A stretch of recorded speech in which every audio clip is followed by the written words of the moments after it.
Bismillahirrahmanirrahim. Untuk kali ini kita akan membahas sesi terakhir dari kuliah pengantar teknik industri, yaitu kaitannya dengan manajemen information system di industri ya, atau sistem informasi manajemen. Baik, ini kita pakai terakhir ya dari rangkaian mata kuliah, rangkaian topik di mata kuliah ini, karena memang penggunaan inilah yang kemudian mendasari bagaimana kita kemudian bisa memanfaatkan yang lain-lainnya. Jadi kayaknya tidak bisa dipungkiri saat ini satu organisasi itu pasti membutuhkan teknologi informasi, minimal kaitannya dengan internet. Ya ini pun sebetulnya sudah dimulai jauh-jauh hari ya, jauh-jauh hari, yaitu sejak adanya revolusi industri ketiga itu, dengan adanya internet komputer itu pun juga sudah, bahkan dengan adanya itu di mana kemudian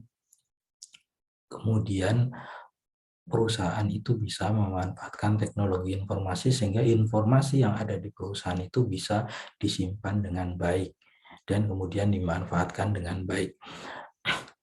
Jadi penting nggak? Ya sekarang itu kalau dari logika, tapi kalau dari data-data, artinya dari informasi yang kita dapatkan, ini juga ada ya dari Souza dan Oz, mengatakan perusahaan yang paling baik kinerjanya di dunia itu menghabiskan 7% lebih banyak per employee, per karyawan ya, 7% lebih banyak di information technology daripada perusahaan yang lainnya.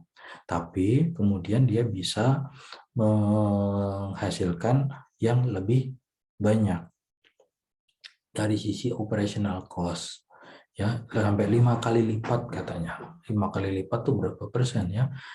Nah, dari operational cost, karena apa ya? Karena tadi dia bisa menggunakan teknologi informasi, jadi terbantu kinerjanya menurut ini Hackett Group. Jadi sekarang orang-orang itu kan memang fungsi teknologi informasi itu membantu kinerja manusia ya. Nah, jadi sekarang bisnis profesional itu sudah diharapkan untuk kemudian mampu berkembang, artinya dia mampu menggunakan teknologi informasi untuk membantu pekerjaannya. Jadi kenapa membantu pekerjaannya apa? Yaitu untuk menyelesaikan masalah-masalah yang ada di perusahaan. Apa itu masalah? Problem. Problem itu apa? Problem itu adalah situasi yang tidak diinginkan. Itu secara simpelnya. Jadi begitu tidak sesuai keinginan kita di perusahaan, kok ini tidak berjalan sesuai rencana kita, tidak sesuai visi misi kita, tidak sesuai keinginan kita, nah itu adalah problem. Di bisnis, orang dan organisasi itu mencari bagaimana caranya menggunakan informasi supaya dia bisa membuat keputusan yang baik ya, dan menyelesaikan masalah. Kita sudah ngomong masalah bagaimana pentingnya pengambilan keputusan di pertemuan sebelumnya. Nah, ini kemudian sekarang bagaimana menggunakan informasi juga ya. Nah, ini data, information, and information system. Apa? Kemarin kita sudah ngomong data, information, knowledge, wisdom, itu kan tingkatan data. Sekarang data, information, and information system itu bagaimana? Data itu raw material diproduksi dalam memproduksi satu informasi. Jadi data itu adalah bahan untuk memproduksi informasi. Informasi adalah fakta atau kesimpulan yang bermakna dalam satu konteks tertentu. Ya, artinya informasi bisa apa saja, tapi dia akan bermakna pada konteks tertentu. Jadi bisa jadi informasi itu bermakna di satu saat, di satu tempat, di satu keadaan, tapi tidak bermakna di keadaan lain. Ya kan ya? Jadi payung itu penting. Ya kalau di musim hujan, kalau nggak musim hujan ya nggak terlalu penting. Atau sangat panas sekali dia juga penting. Nah, di kondisi biasa nggak penting.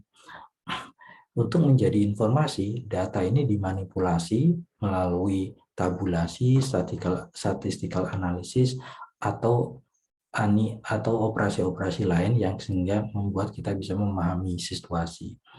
Nah, information system itu terdiri dari kok semua komponen yang bekerja bersama untuk memproses data dan menghasilkan informasi. Intinya gitu ya.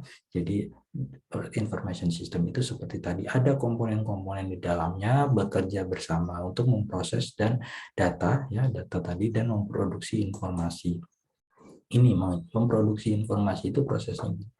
Jadi dari data sebagai input, ini kan kalau kita lihat ya input, proses, output, sistem. Sistem itu kan seperti ini, input, proses, output. Nah, kalau di industri kita ngomong di sistem manufaktur itu raw material masuk ke proses menjadi barang jadi ya, produknya apa ini ya, kayu, proses jadi kertas. Nah, kalau informasi, sistem informasi, data diproses jadi information. Seperti itu. Ya, karakteristik dari yang informasi, tapi kan kita pengennya yang berguna. Yang berguna kan. Karakteristik informasi yang berguna itu apa? Pertama, dia relevan. Relevan dengan apa yang mau masalah yang ingin diselesaikan. Informasi bisa banyak segitu, apalagi dengan kondisi internet, informasi itu sangat banyak. Cuman kita kan juga harus bisa memilah dan memilih kan. Kalau enggak kita akan tenggelam dalam informasi itu. Semuanya masuk, memilih yang relevan. Kemudian dia komplit ya, jangan parsial. Kalau sepotong-sepotong yang nggak berguna nantinya, malah bisa misleading.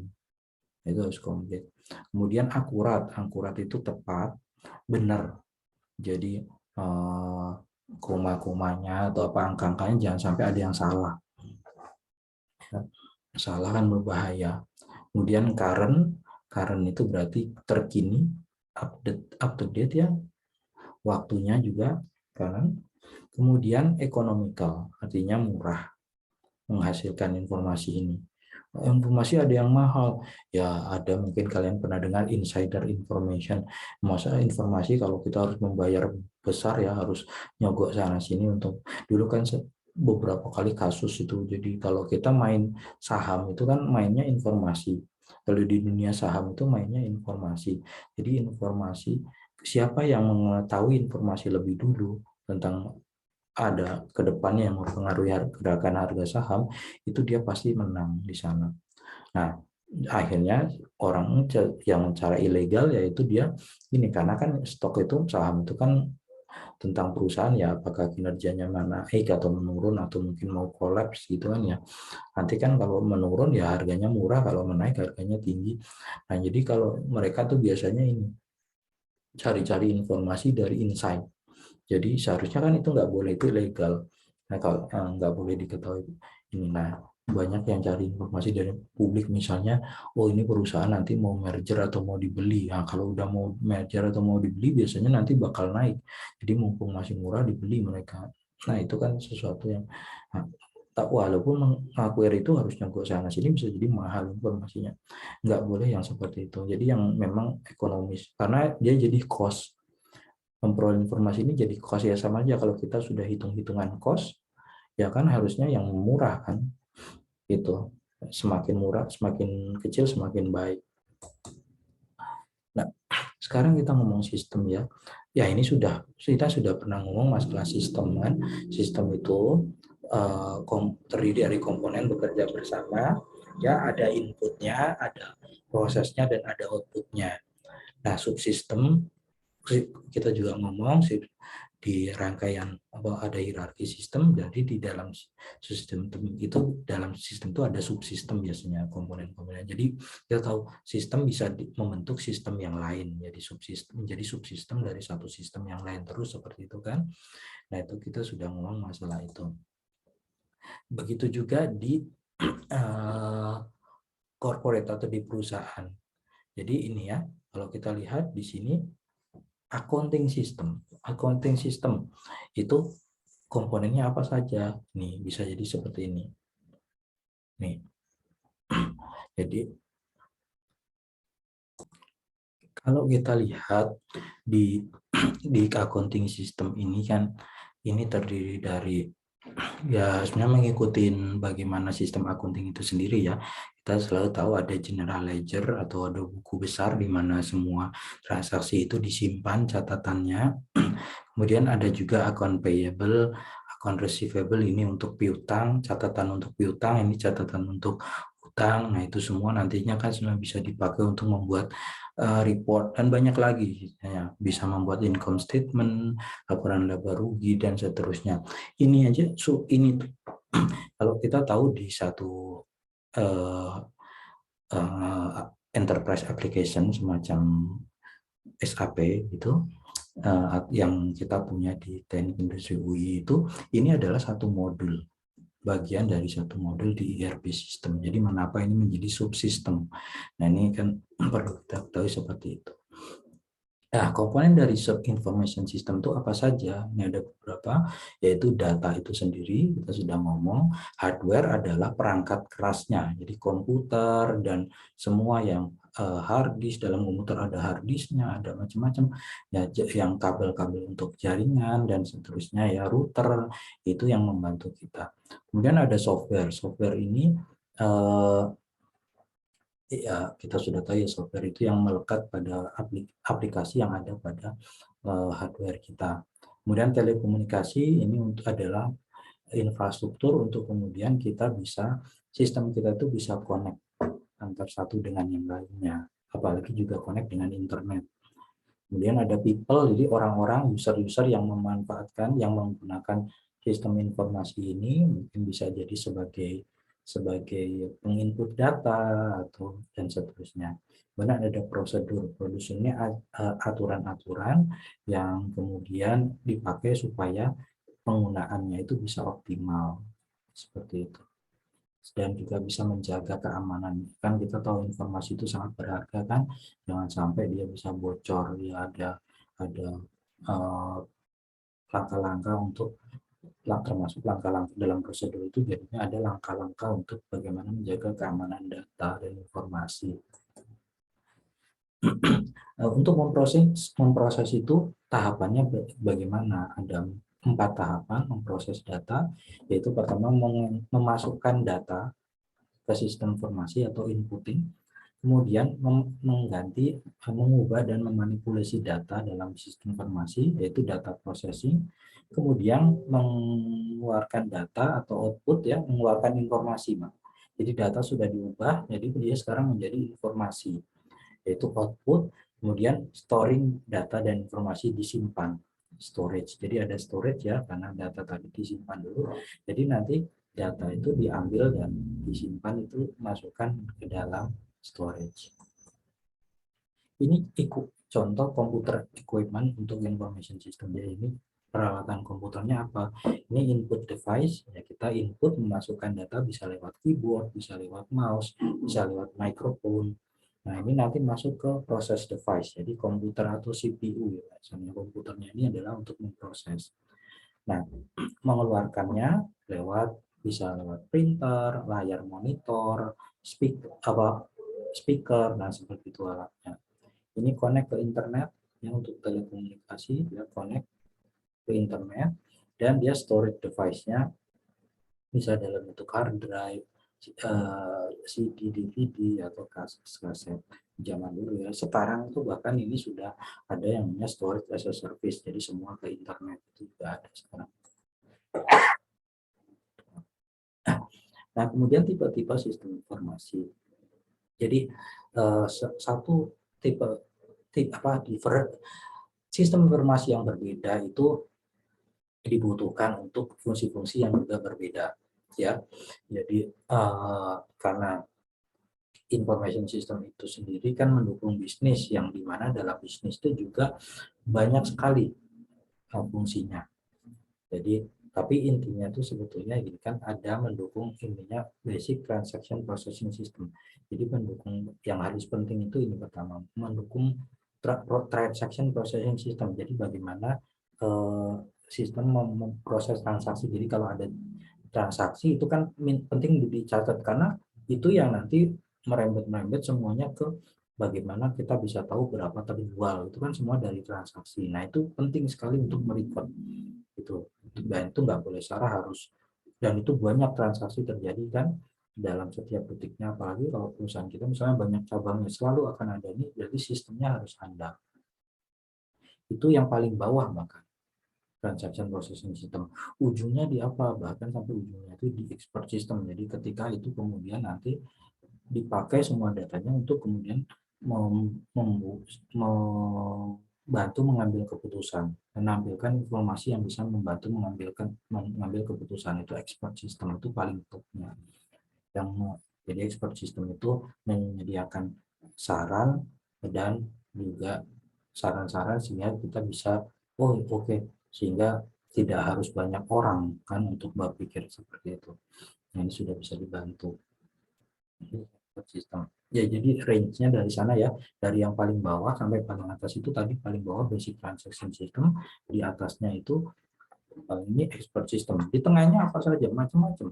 Ada yang untuk keuangan, ada yang untuk marketing, ada yang untuk produksi, ada yang untuk HRD, ada yang untuk finance, dan seterusnya. Semuanya ada di sana. If a system support, jadi kalau sistem itu mensupport satu atau berbagai atau beberapa aktivitas, itu bisa dibilang sebagai manajemen information system. Jadi tadi di semua itu, kalau dia misalnya satu saja, misalnya khusus CRM, yaitu sudah manajemen information system juga. CRM atau khusus finance tadi. Finance itu sudah satu manajemen information system khusus untuk finance. Kalau dia dua, gabungkan dua, ada jualnya paketnya dua, itu juga manajemen information system. Dan manajemen information system itu yang paling tinggi adalah yang ya semuanya masuk. Ya, contoh yang kita miliki di lab ERP adalah Enterprise Resource Planning System. Itu juga satu manajemen information system yang kompleks, yang paling kompleks. Atau biasa dibilang enterprise system, enterprise information system. Ya, sama ya. Nah, contoh-contoh information system tadi kan ada transaction processing system, supply chain management system atau enterprise resource planning system, custom ini untuk yang ini yang biasanya enterprise risk. Kalau transaction processing system tadi sudah, biasanya nanti dia ada contohnya itu kayak kalau di Alfamart atau di Indomaret itu kan mungkin kita lihat kalau mau bayar di kasir pasti mereka memasukkan itu kan, terus muncul berapa yang harus dibayar, itu pasti terekod. Begitu oke selesai transaksi, keluar kertas struknya itu terekod, itu transaction processing. Nah, kemudian ada yang enterprise resource planning system, yaitu yang semua terdiri dari banyak modul. Tadi saya sudah ngomong apa jadi satu banyak. Nah, itu mendukung semua langkah. Inti di enterprise resource planning system itu adalah modul-modul ini semuanya terhubung dalam satu proses tertentu. Jadi ada prosesnya antar departemen dalam satu perusahaan, itu semua tercover. Kemudian ada customer relationship system, management system, ini yang khusus untuk mendata customer, ya, customer, mengelola customer. Jadi bisa ada catatan customer itu berapa kali beli, apa saja yang dia beli, kapan tanggal lahirnya, ini profilnya bisa ketahuan sehingga bisa menjaga hubungan. Business intelligence system, nah ini untuk membantu BI ya, untuk membantu mengetahui kira-kira bagaimana kita strategi dalam marketing. Kemudian ada decision support dan expert system tadi ya, ini membantu untuk pengambilan keputusan. Ini biasanya nanti ada dashboard yang bisa dibaca oleh top manajemen terkait performa perusahaan dan semacamnya, sehingga kita bisa tahu keputusannya mau seperti apa. Apakah kita salesnya masih kurang, ataukah kita suka cost-nya terlalu berlebih, atau apapun, ini bisa dibantu. Dan apa rekomendasinya seperti itu. Ini contoh dari satu enterprise application, tadi saya ngomong enterprise information system atau enterprise application. SCMS atau ERP itu adalah satu enterprise application karena sistemnya itu mensupport semua bisnis, karena sistem yang mensupport bisnis proses itu koneksi ke antar satu dan lainnya sehingga membentuk satu information system yang besar. Jadi tadi bentuknya dalam modul-modul ya, ada modul keuangan, modul HRD, modul produksi, modul material management, modul sales, nah itu semua terkoneksi. Nah, ini contoh dari vendor-vendor aplikasi untuk enterprise application. Ya, ada SAP yang kita miliki di PWI, yang lainnya ada Oracle, PeopleSoft, Edward, Microsoft Dynamics, jadi masih banyak. Begitu sebagai konklusi, jadi information technology itu mensupport bisnis ya. Jadi bisnisnya dulu jalan, nanti IT itu harus kita pakai untuk kemudian mensupport itu. Jadi harus jelas bisnisnya. Some digital business, tapi juga sekarang ada yang gini, digital business namanya, yang dia hanya bisa dilakukan ketika ada di-enable oleh information technology. Ya, jadi tentu baru ada muncul bisnis itu setelah ada teknologi tersebut. Contohnya apa? Ya, contohnya teknologi cloud, ya. Makanya muncul G Drive, Google Drive, atau Dropbox, itu kan baru ada ketika kita bisa cloud teknologi, ya, sehingga kita bisa menyimpan di cloud. Nah, itu seperti itu. Information system help utilize data. Jadi sistem informasi itu membantu bagaimana memanfaatkan data dan informasi untuk membantu organisasi untuk menjalankan operasinya sehari-hari. Dan kemudian juga yang penting tadi adalah mengambil keputusan. Manajemen information system mendukung berbagai macam fungsi dalam organisasi, yaitu tujuan dari sistem informasi manajemen information system. Jadi tadi dibilang kan kalau dia mendukung satu fungsi atau beberapa fungsi atau banyak fungsi, kemudian dia bisa dikatakan sebagai manajemen information system. Nah, mungkin begitu saja dari saya. Semoga bermanfaat. Terima kasih.